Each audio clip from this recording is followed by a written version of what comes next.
Hello student, आज हम class 10th NCERT solution quadratic equation chapter में solution of a quadratic equation by factorization method and exercise 4.2 का question number 1 discuss करेंगे। तो सबसे पहले है solution of a quadratic equation कि solution of a quadratic equation क्या होता है। A real number alpha is called a root of the quadratic equation ax² plus bx plus c equal to 0, a not equal to 0 if a alpha square plus b alpha plus 1 equal to 0।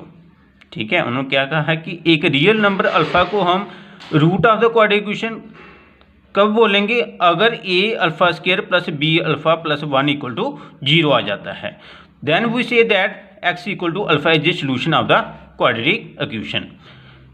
आप example ले सकते हैं। Suppose कर लो आपके पास example है x² minus 3x plus 2 equal to 0। अगर ये आपके पास x² minus 3x plus 2 equal to 0 है, इसके आप रूट फाइंड करते हो। सपोज कर लो मैंने लिखा minus 2x minus x plus 2 equal to 0। तो x minus 2 minus 1 x minus 2 equal to 0, x minus 1 आया और x माइनस 2 इक्वल टू, तो x माइनस 1 इक्वल टू 0 और x minus 2 equal to 0। x की वैल्यू आ गई 1 और x की वैल्यू आ गई 2।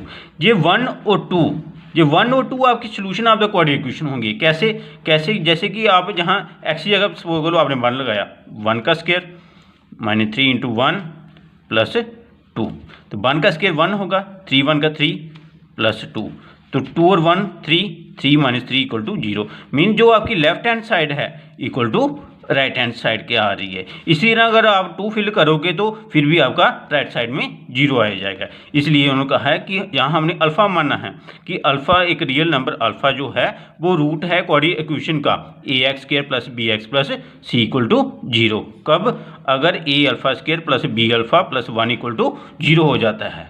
ठीक है, तो आगे ये भी बच्चों आपने याद रखना है। The zeros of a quadratic polynomial ax² plus bx plus c and the roots of the quadratic equation ax² plus bx plus c equal to 0 और c। कुछ जीरोस हैं जो quadratic polynomial ax² plus bx plus c की, और जो roots होते हैं quadratic equation के वो दोनों सेम ही मतलब होता है उन दोनों का। Now we discuss method to find the solution of a quadratic equation कि क्वाड्रेटिक इक्वेशन को सॉल्यूशन फाइंड करने के लिए कौन कौन से मेथड हैं। सबसे पहले मेथड है फैक्टराइजेशन मेथड और सेकंड वन है completing the square and third one quadratic formula. तो फर्स्ट एक्सरसाइज में एक्सरसाइज 4.2 में मीन आप फैक्टराइजेशन मेथड का इस्तेमाल करेंगे रूट्स निकालने के लिए।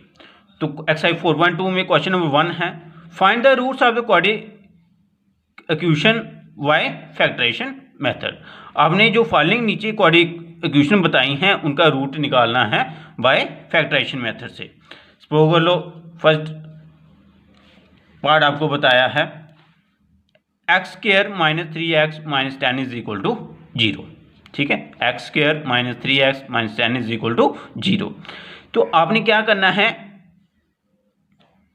जो मिडिल वाली टर्म है उसको स्प्लिट करना है। ठीक है, मिडिल वाली टर्म स्प्लिट करने के लिए क्या करेंगे, सबसे पहले आपने क्या करना है, रफ में आप लिख सकते हो एक स्क्वायर वाली टर्म और कांस्टेंट टर्म का मल्टीपल करना है। जैसे x² और माइनस 10 की मल्टीपल की माइनस 10x² आ गया आपके पास, बीच में क्या है माइनस 3x।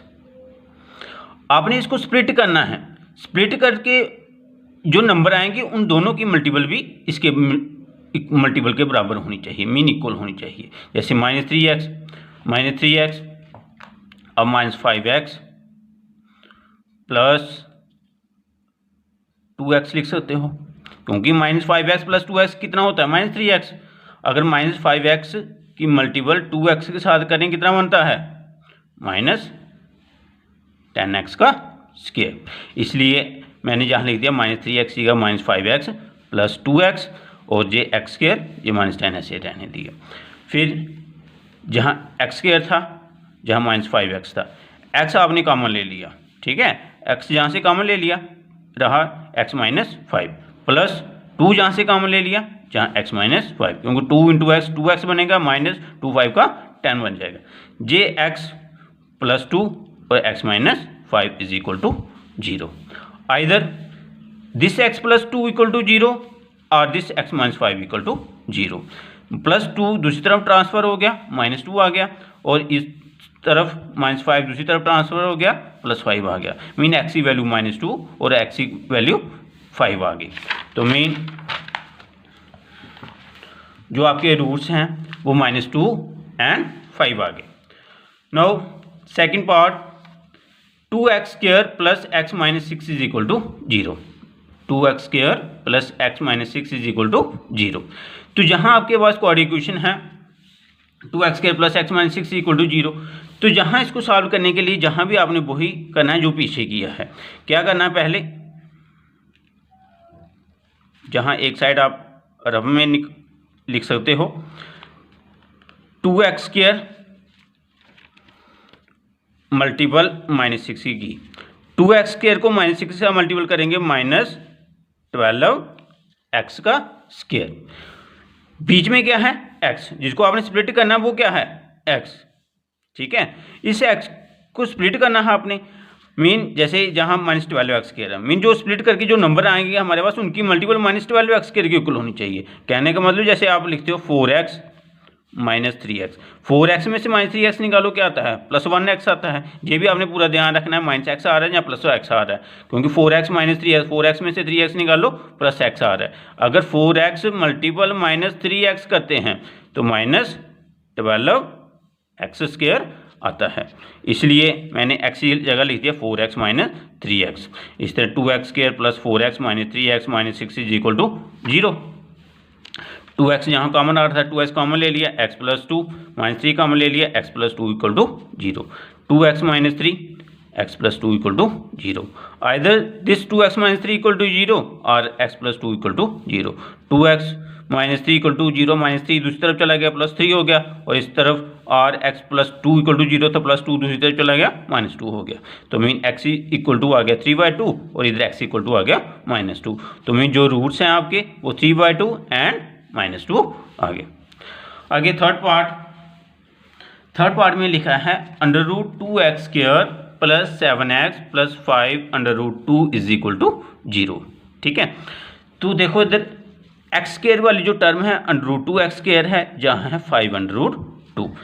देखो बच्चों, अगर आप इसे रफ में करते हो, रफ √2x² मल्टीपल 5√2 करते हो, ठीक है, √2x² मल्टीपल 5√2 करते हो तो 5 ऐसे आ जाएगा। √2 को अगर हम √2 के साथ मल्टीप्लाई करें वो बन जाता है 2, तो मीन जब बन जाएगा 10x²। बीच में टर्म क्या है 7x, ठीक है। इसको आपने स्प्लिट करना है, जैसे 7x है, 7x को अगर आप ब्रेक करें तो 5x + 2x, क्योंकि 5 और 2 7 ही बनता है, और 5 और 2 की मल्टीपल करें तो कितना बनता है 10x², ठीक है। तो इसलिए √2x² + 7x की जगह लिख दिया मैंने 5x + 2x + 5√2 = 0। अब जहाँ x आपका कॉमन आ रहा था, x आपने कॉमन ले लिया, जब आपने x कॉमन ले लिया √2x बचा प्लस यहाँ 5 बच गया। अब देखो जहाँ 2x था + 5√2 = 0 था, ये 2x है, 2 को आप √2 मल्टीपल √2, क्योंकि √2 को जब आप √2 के साथ मल्टीप्लाई करते हो 2 बन जाता है, इसलिए आपने √2 कॉमन ले लिया। जब आपने √2 कॉमन ले लिया, जहाँ √2x बचा प्लस 5 बचा, क्योंकि 5 के साथ √2 था, √2 जब आपने कॉमन ले लिया तो जहाँ सिर्फ 5 बचा = 0। jx + √2 into √2x + 5 = 0। Either this x + √2 = 0 और दिस √2x + 5 = 0। प्लस √2 दूसरी तरफ चला गया, -√2 हो गया, और इसी तरह +5 दूसरी तरफ चला गया, -5 हो गया इधर, और x इक्वल टू -√2 आ गया, और इधर x इक्वल टू -5/√2 आ गया। ये जो x से √2 मल्टीपल हो रहा था वो उसके नीचे चला गया।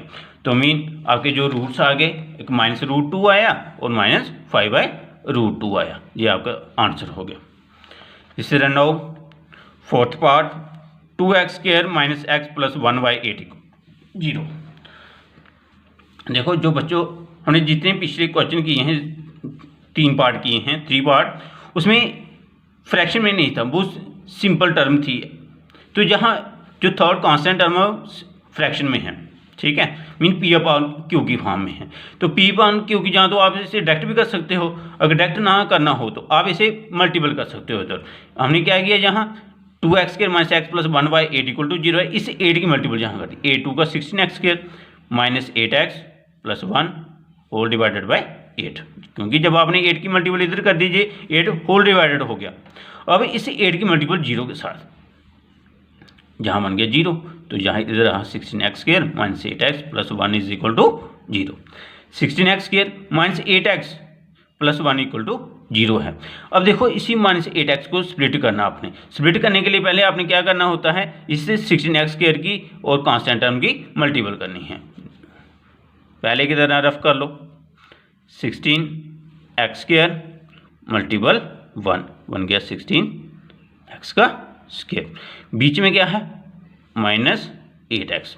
-8x को आपने ब्रेक करना है, उन दोनों की मल्टीपल भी इसके बराबर होनी चाहिए। जैसे -8x आपको पता है 4 4 का 16 होता है, तो इसको आप -4x क्योंकि -4x -8x, क्योंकि दोनों के साइन माइनस के हैं। अगर दोनों के साइन माइनस के हैं तो इनका मतलब इनको प्लस करेंगे और साइन माइनस का रहेगा। और अगर हम दोनों की मल्टीपल करते हैं तो बनता है +16x²। 16x² - 8x जगह लेते हैं -4x और -4x, ये +1 = 0। 4x जहाँ कॉमन आ रहा था, 4x कॉमन ले लिया, 4x - 1 जहाँ -4x + 1 है, तो आपने -1 कॉमन ले लिया। जब -1 कॉमन ले लिया, जहाँ 4x बचा, जब प्लस की जगह -1 बचा = 0। बच्चों ये ध्यान रखना आपने, जहाँ और जहाँ टर्म एक जैसी ही आनी चाहिए।